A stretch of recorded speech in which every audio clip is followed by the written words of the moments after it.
नमस्कार मंडळी, श्री स्वामी समर्थ. कृपा सिंधू रहस्यगाथा या आपल्या हक्काच्या चॅनलमध्ये मी रेणुका तुमच्या सर्वांचं मनापासून स्वागत करते. मंडळी, वर्षभर आपण अनेक सण उत्साहाने साजरे करतो. प्रत्येक सणाचे स्वतःचे वेगळे महत्त्व असते. परंतु काही सण असे असतात की ते केवळ परंपरा नसून भावनांचे, प्रेमाचे आणि नात्याच्या दृढ बंधाचे प्रतीक बनतात. रक्षाबंधन हा त्यापैकीच एक अत्यंत पवित्र आणि मंगल असा सण आहे. रक्षाबंधन म्हटलं की डोळ्यासमोर एक सुंदर चित्र उभे राहते. बहिणीच्या हातात सजलेलं औक्षणाचं ताट, भावाच्या कपाळावर लावलेला टिळा, मनगटावर बांधलेली राखी आणि एकमेकांच्या आनंदासाठी केलेल्या प्रार्थना. मंडळी, या एका छोट्याशा धाग्यामध्ये प्रेम, विश्वास, जिव्हाळा आणि आयुष्यभराच्या संरक्षणाची भावना सामावलेली असते. मात्र अनेक वेळा आपण सण साजरा करतात त्यामागील शास्त्र, परंपरा आणि योग्य वेळ याकडे दुर्लक्ष करतो. विशेष रक्षाबंधनाच्या दिवशी शुभमुहूर्त, भद्रकाळ आणि राखी निवडण्याचे काही नियम यांची माहिती नसल्यामुळे नकळत आपल्या हातून चुका घडू शकतात. म्हणूनच आज आपण या विषयाची सविस्तर माहिती जाणून घेणार आहोत. मंडळी, यावर्षी श्रावण पौर्णिमेच्या दिवशी रक्षाबंधन साजरे केले जाणार आहे. हिंदू धर्मशास्त्रात पौर्णिमेला अत्यंत पवित्र स्थान आहे. या दिवशी केलेली पूजा, जप, दानधर्म आणि शुभकार्य हे विशेष फलदायी मानले जातात. रक्षाबंधन देखील याच पौर्णिमेला येत असल्यामुळे या दिवसाचे महत्त्व हे आणखीन जास्त वाढते. मंडळी, यावर्षी पौर्णिमा तिथीची सुरुवात ही 27 ऑगस्ट रोजी सकाळच्या सुमारास होणार असून तिची समाप्ती 28 ऑगस्ट रोजी सकाळी होईल. तिथीच्या गणनेनुसार आणि उदय तिथीच्या नियमानुसार रक्षाबंधनाचा मुख्य सण हा 28 ऑगस्ट 2026 रोजी साजरा केला जाणार आहे. अनेक जणांच्या मनात एक प्रश्न असतो की राखी नेमकी मग कोणत्या वेळी बांधावी? मंडळी, दिवसभरात कधीही बांधली राखी तरी देखील चालते की काही विशेष वेळ असतो असे सगळेजण विचारतात. पण मंडळी, धार्मिक परंपरेनुसार कोणतेही शुभकार्य हे शक्यतो शुभ मुहूर्तामध्ये केले जाते. त्याचे पुण्यफळ हे आपल्याला अधिक प्रमाणामध्ये मिळते असं मानलं जातं. म्हणूनच रक्षाबंधनाच्या दिवशी देखील राखी बांधण्यासाठी काही वेळ विशेष शुभ मानली जाते. 28 ऑगस्ट रोजी सकाळच्या वेळेत राखी बांधण्यासाठी अत्यंत शुभ असा कालावधी उपलब्ध आहे. या काळात बहिणीने भावाला टिळा लावून राखी बांधल्यास आणि त्यांच्या मंगल आयुष्यासाठी प्रार्थना केल्यास ते अधिक शुभ मानले जाते. मंडळी, सकाळचा हा कालावधी शांत, सात्विक आणि धार्मिकदृष्ट्या अनुकूल मानला जातो. तथापि काही कारणामुळे सकाळचा शुभ मुहूर्त साधता आला नाही तरी काळजी करण्याचे कारण नाही. कारण यावर्षी रक्षाबंधनाच्या दिवशी भद्रकाळाचा अडथळा राहत नाही. त्यामुळे दिवसभरात इतर योग्य वेळी देखील राखी बांधता येऊ शकते. आता अनेकांना प्रश्न पडतो की भद्रकाळ म्हणजे नेमका काय असतो? तर मंडळी, पंचांगशास्त्रामध्ये भद्रा हा विशेष कालखंड मानला जातो. परंपरेनुसार विवाह, गृहप्रवेश, पूजा, यज्ञ किंवा इतर मंगल कार्यासाठी हा काळ टाळण्याची प्रथा आहे. अनेक पिढ्यांपासून हा नियम पाळला जातो.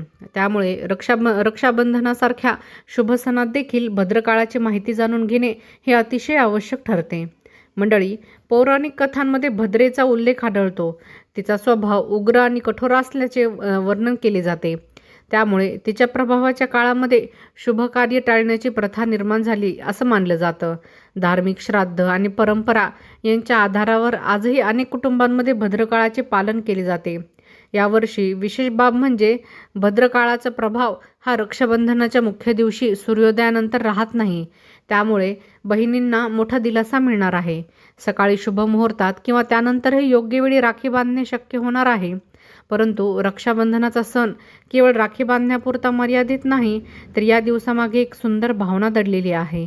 बहीण आपल्या भावाच्या दीर्घायुष्याची, उत्तम आरोग्याची, प्रगतीची आणि सुखसमृद्धीची मनोभावे प्रार्थना करते. त्याचप्रमाणे भाऊही बहिणीच्या रक्षणाची आणि सदैव तिच्या पाठीशी उभे राहण्याची प्रतिज्ञा करतो. यामुळे रक्षाबंधन हा फक्त उत्सव नसून दोन हृदयांना जोडणारा भावनिक सोहळा आहे. म्हणूनच या दिवशी केलेली प्रत्येक कार्य श्रद्धेने, प्रेमाने आणि मनापासून केले पाहिजे. मंडळी, आता आपण पुढे पाहणार आहोत की राखी निवडताना कोणत्या गोष्टी लक्षात ठेवाव्यात, कोणत्या प्रकारच्या राख्या शुभ मानल्या जातात, औक्षणासाठी कोणत्या वस्तू वापराव्यात आणि सण अधिक मंगल कसा करावा याविषयी जाणून घ्यायचे. मंडळी, आजच्या काळात बाजारामध्ये राख्यांची अक्षरशः रेलचल चालते. प्रत्येक दुकानात शेकडो प्रकारच्या राख्या मांडलेल्या असतात. काही राख्या अतिशय आकर्षक असतात तर काही राख्या खूप महागड्या असतात. तर काही आधुनिक डिझाईनमुळे लगेच लक्ष वेधून घेतात.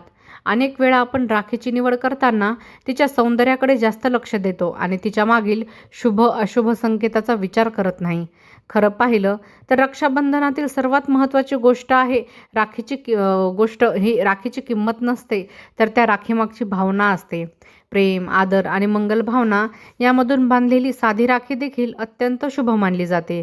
त्यामुळे राखी निवडताना सर्वप्रथम तिची स्वच्छता, नीटनेटकेपणा आणि सात्विक स्वरूपाकडे लक्ष द्यावे. मंडळी, राखी घेताना शक्यतो शुभचिन्हे असलेल्या राख्यांना प्राधान्य द्यावे. स्वस्तिक, ओम, श्री, गणपती, कमळ किंवा इतर मंगल प्रतीके असलेली राखी अनेक कुटुंबांमध्ये शुभ मानली जाते. अशी चिन्हे भारतीय संस्कृतीत सकारात्मक, मंगलता आणि ईश्वर कृपेचे प्रतीक समजले जातात. याउलट केवळ फॅशन म्हणून काही वेळा अतिशय विचित्र आकारांच्या किंवा नकारात्मक भावना दर्शविणाऱ्या डिझाईन्सच्या राख्या ह्या बाजारामध्ये दिसतात. प्रत्येक वस्तूकडे श्रद्धेने आणि विवेकाने पाहणे आवश्यक असते. रक्षाबंधन हा धार्मिक आणि सांस्कृतिक सण असल्यामुळे राखी निवडताना देखील त्या सणाच्या पावित्र्याला साजेशी अशी निवड करणे अधिक योग्य ठरते. तसेच तुटलेली, खराब झालेली, सैल झालेली किंवा धागे निघालेली राखी वापरणे हे देखील टाळावे. राखी किती महाग आहे यापेक्षा ती व्यवस्थित, स्वच्छ आणि मनापासून निवडलेली आहे का हे अधिक महत्त्वाचं असतं. अनेक वेळा साधीशी राखी देखील अत्यंत सुंदर आणि शुभ ठरते. मंडळी, काही जणांना चांदीच्या किंवा धातूच्या राख्या आवडतात. आपल्या आर्थिक क्षमतेनुसार अशा राख्यांची निवड करणे चुकीचे नाही. मात्र कोणतीही राखी घेताना तिच्या मागची भावना आणि पवित्रता सर्वात महत्त्वाची आहे, हे लक्षात ठेवावे. आता औक्षणाच्या ताटाबद्दल थोडे जाणून घेऊया. रक्षाबंधनाच्या दिवशी बहिणीचे ताट हे केवळ परंपरेचा भाग नसून त्यामागे शुभतेचे अनेक संकेत दडलेले असतात. ताटामध्ये कुंकू, अक्षदा, फुले, दिवा, राखी आणि गोड पदार्थ यांचा समावेश केला जातो. या प्रत्येक वस्तूचा एक वेगळा असा आध्यात्मिक अर्थ आहे. कुंकू हे मंगलतेचे प्रतीक आहे. अक्षदा पूर्णत्व आणि अखंडतेचे प्रतीक मानल्या जातात. दिवा हे ज्ञान, प्रकाश आणि सकारात्मकतेचे प्रतिनिधित्व करतो. तर गोड पदार्थ हे नात्यातील गोडवा आणि प्रेम व्यक्त करतात. आजकाल मिठाईच्या दुकानांमध्ये अनेक प्रकारचे आकर्षक पदार्थ उपलब्ध असतात. वेगवेगळे रंग, आकार आणि नवीन प्रकार लोकांना आकर्षित करतात. हे पदार्थ खाण्यासाठी घेण्यात काहीच गैर नाही, परंतु औक्षणाच्या ताटासाठी शक्यतो पारंपरिक आणि सात्विक गोड पदार्थ निवडला तर ते अधिक चांगले मानले जाते. जसं की पेढा, बर्फी, लाडू, खीर, रसमलाई किंवा इतर पारंपरिक मिठाई अनेक कुटुंबांमध्ये वापरली जाते. पण या पदार्थामधून सणाची पारंपरिक गोडी हे टिकून देखील राहते. सर्वात महत्त्वाचं म्हणजे काय तर पदार्थ स्वच्छ, ताजा आणि प्रेमाने अर्पण केलेला असावा. रक्षाबंधनाच्या दिवशी घरातील वातावरण देखील आनंदी आणि प्रसन्न ठेवण्याचा प्रयत्न करावा.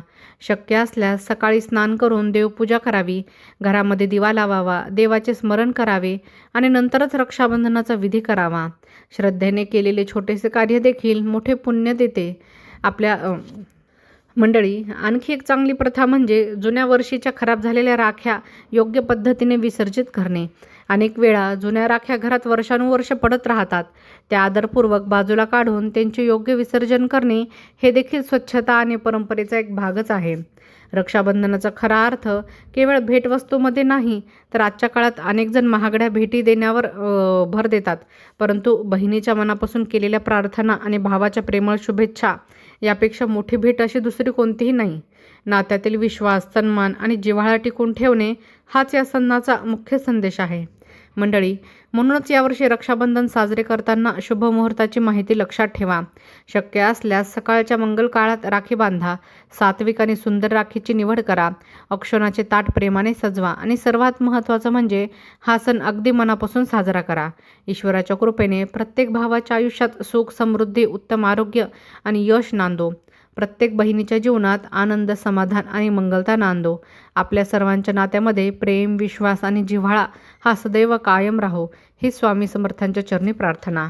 मंडळी, रक्षाबंधन 2026 विषयीची ही सविस्तर माहिती तुम्हाला उपयुक्त वाटली असेल अशी आशा आहे. ही माहिती आपल्या कुटुंबातील इतर बहिणींना, मित्रपरिवाराला नक्की शेअर करा, जेणेकरून त्यांनाही शुभ मुहूर्त आणि या सणाचे महत्त्व समजू शकेल.